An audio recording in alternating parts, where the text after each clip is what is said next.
ஆச்சி மசாலா. எந்த சமையலும் ருசி தேடும் ரகசியம் 20 ரூபாய். ஹாலிடேஸ்னாலே அது நம்ம GT Holidays தான். GT Holidays, South India's #1 travel brand. You know you are special when you're with GT Holidays. NEET தேர்வு வினாத்தால் கசிவு உள்ளிட்ட தேர்வு முறைகேடுகளுக்கு பொறுப்பேற்று மத்திய கல்வி அமைச்சர் தர்மேந்திர பிரதான் பதவி விலக வேண்டும் உள்ளிட்ட பல்வேறு கோரிக்கைகளை வலியுறுத்தி கரப்பான்பூச்சி ஜனதா கட்சியினர் கடந்த ஜூன் 20ஆம் தேதி முதல் டெல்லி ஜந்தர் மந்தரில் போராட்டங்களை நடத்தி வருகின்றனர். தங்களது போராட்டத்தின் அடுத்த கட்ட நடவடிக்கையாக நாடாளுமன்றத்தை நோக்கி அவர்கள் பேரணியாக செல்ல இருந்தனர். அவர்களின் கோரிக்கைகளுக்கும் பேரணிக்கும் எதிர்க்கட்சிகள் ஆதரவாக இருந்தன. அது மட்டுமல்ல, பல்வேறு மாநிலங்களில் இருந்து மாணவர்கள், இளைஞர்கள் இந்த போராட்டத்தில், இந்த பேரணியில் பங்கேற்க திட்டமிட்டு டெல்லியும் விரைந்தனர். மழைக்கால கூட்டத்தொடரின் முதல் நாளான இன்று நாடாளுமன்றத்துக்குள்ளே எதிர்க்கட்சியில் என்ன பிரச்சனை எழுப்பும், அவர்களை எப்படி சமாளிப்பது என குழப்பத்தில் இருந்த பாரதிய ஜனதா எம்பிக்களுக்கு நாடாளுமன்றத்துக்கு வெளியே கரப்பான்பூச்சி ஜனதா கட்சியினர் போராட்டத்தை எதிர்கொள்வது மிகப்பெரிய சவாலாக இருந்தது. இந்த போராட்டத்தில் டெல்லியில் இருந்த தமிழர் ஹரீஷ் பங்கேற்றார். அவர் நம்மிடம் பேசும் பொழுது, வணக்கங்க, ஹரீஷ் பாலா பேசுறேங்க டெல்லியில இருந்து. போராட்டத்துக்கு எப்ப சார் போனீங்க? சார், நாங்க முதல் நாள்ல இருந்து அங்கதான் இருக்கோம். நாங்க நேத்து போயிட்டு அங்கேயே தங்கிட்டோம். அதாவது அந்த சோனம் உண்ணாவிரதம் ஆரம்பிச்சார் அப்பவே வா? இல்ல, அன்னைக்கு நைட்டு போனோம். நான் முதல் நாள்ல இருந்து இருக்கேன். சோனம் அரெஸ்ட் பண்ணப்ப நான் இல்ல. அதுக்கப்புறம் அவர் அரெஸ்ட் பண்ணது தெரிஞ்சு மறுபடியும் போனேன். அதாவது எங்களோட ரொட்டீன் என்னன்னா, நைட்டு வரைக்கும் அங்க இருந்துட்டு நைட்டு வீட்டுக்கு வந்துருவோம். ஒரு வீட்டுல ரெஸ்ட் எடுத்துட்டு காலையில எதிர்த்து குளிச்சு கிளம்பி ஒரு 10 மணி போல மறுபடியும் போயிட்டு நைட் வரைக்கும் அங்க இருப்போம். அந்த மாதிரி இருந்ததுங்க. ஆனா 19ஆம் தேதி நாங்க என்ன பண்ணோம்னா, வீட்டுக்கு போக வேண்டாம்னு நாங்க எங்களுடைய ஒரு 20-30 தோழர்கள் முடிவு பண்ணிட்டோம். ஜந்தர் மந்தர்லயே தங்கிடலாம், ஏன்னா இவங்க உள்ள விட மாட்டாங்க அப்படின்னு. மறுபடியும் வர முடியாதுன்னு. ஆமாங்க, அப்படின்னு சொல்லிட்டு நாங்க அங்கேயே தங்கிட்டோங்க. அப்புறம் தங்கிட்டோம். அப்புறம் காலையில இருந்தே உள்ள, அதாவது ஒரு 8-9 மணி வரைக்கும் அந்த ஜந்தர் மந்தர்ல உள்ள ஆட்கள் வர்றதுக்கு அனுமதிச்சாங்க. அப்புறம் பயங்கர கூட்டம் ஆயிடுச்சுங்க. மூடிட்டாங்க, 2 வழியுமே மூடிட்டாங்க. 2 வழி இருக்குங்க, முன்னாடி பின்னாடின்னு.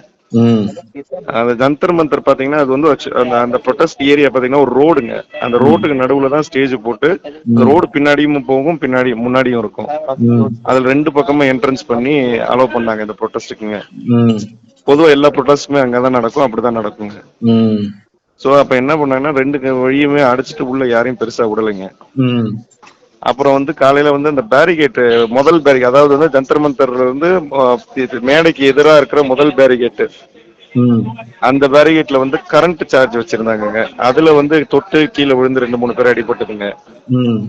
அப்புறம் நாங்க மார்ச்சுக்கு கிளம்பணும்னு முடிவு பண்ண, அதாவது அந்த பேரணிக்கு கிளம்பணும்னு முடிவு பண்ணி போக ஆரம்பிக்கிறப்போ அங்க பேரிகேட் எல்லாம் இல்லாம அந்த பஸ்ஸுகளே அந்த ஒரு மேஸ் மாதிரி, புதிர் மாதிரி அப்படியே வளைச்சு நிப்பாட்டி வச்சிருந்தாங்க.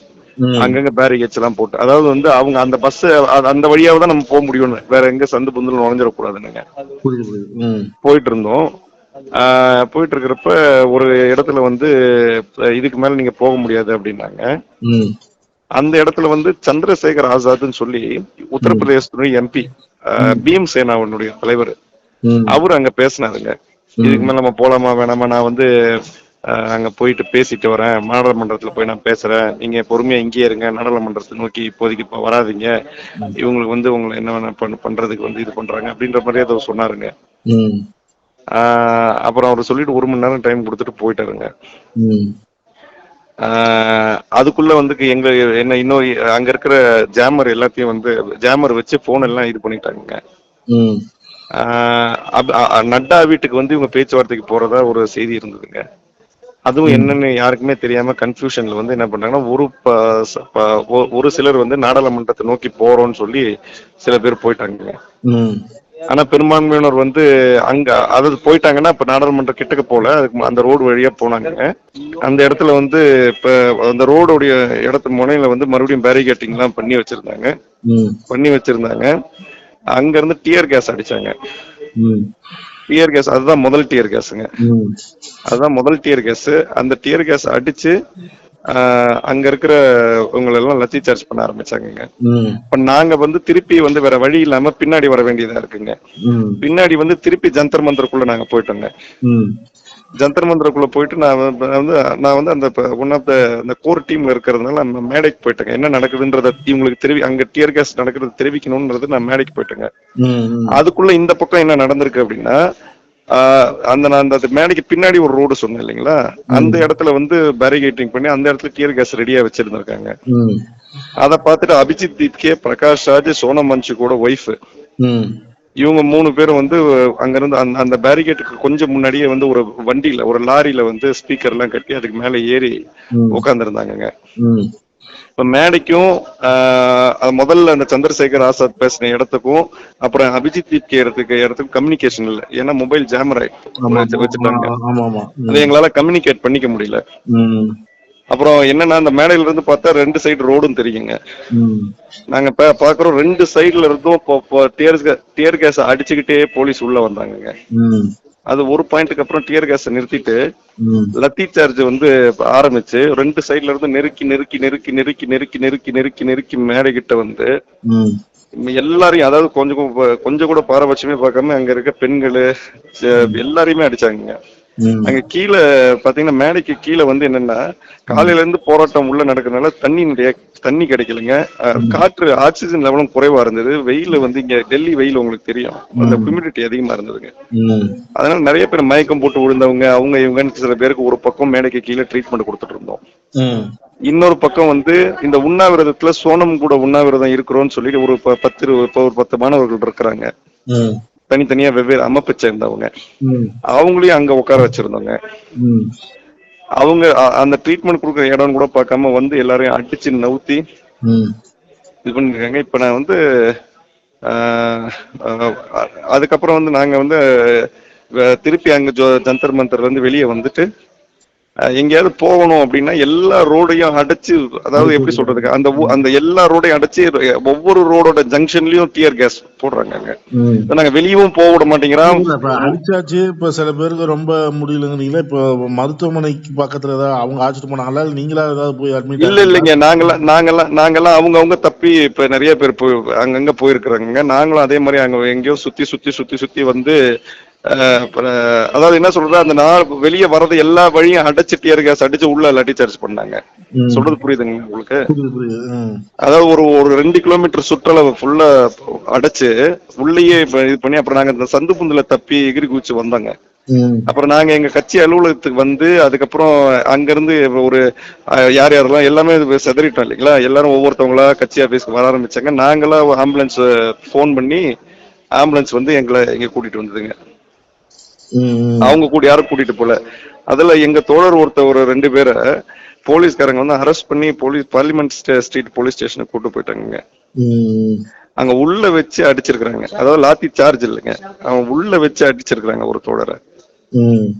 ஆமாங்க.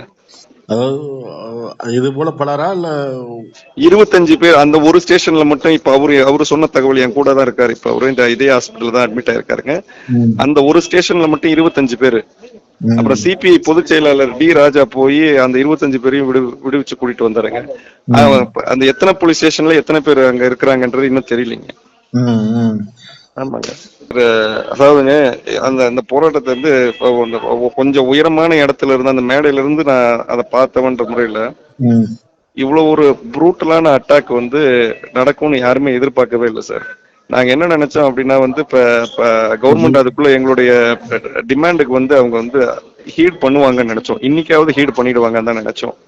ஆனா 2 பக்கத்துல இருந்தும் போலீஸ் உள்ள விட்டு டியர் கேஸ விட்டு அந்த 2 கிலோமீட்டர் சுற்றளவு 3 கிலோமீட்டர் சுற்றளவு ஃபுல்லா பிளாக் பண்ணி இப்ப நான் பேசிட்டு இருக்க இந்த இடத்துல வந்து 3வது முறையா இல்ல நீங்க போராட்டம் நடத்தியவர்கள் உண்ணாவிரதம் இருந்தவர்கள் எல்லாருமே வந்து நீங்க கோரிக்கையை வந்து பாராளுமன்ற எம்பிக்கள் யாராவது ஆளுங்கட்சி எம்பிக்கள் வந்து கேட்பாங்க. ஆமாங்க, கூப்பிட்டு பத்தி பேசுவாங்க. இது மட்டும் தான் நீங்க எதிர்பார்க்கறீங்க? இது மட்டும் தாங்க எதிர்பார்க்கிறோம். இந்த மாதிரியான ஒரு போலீஸ் தடியடி, இந்த மாதிரி தண்ணி பீச்சல் அடிச்சது, இந்த மாதிரிலாம் எதிர்பார்க்கல. இது வந்து எந்த அரசும் செய்ய துணியாதுன்னு நாங்க நினைச்சோங்க. எந்த அரசும் செய்ய துணியாதுன்னு நாங்க நினைச்சோம்.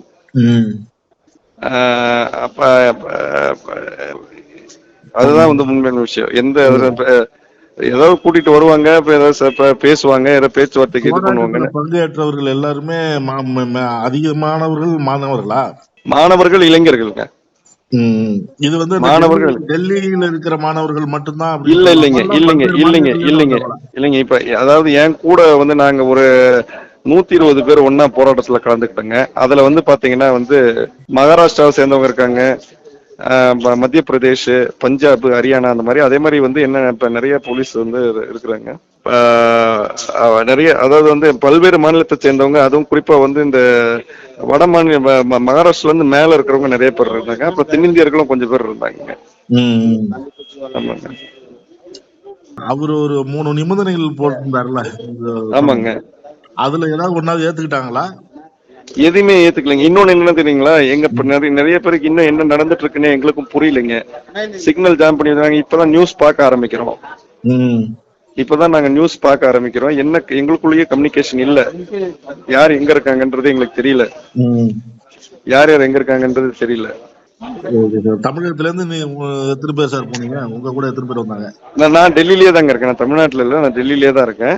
தமிழ்நாட்டுல இருந்து ஒரு 3-4 பேர் வந்திருந்தாங்க எங்க கூட.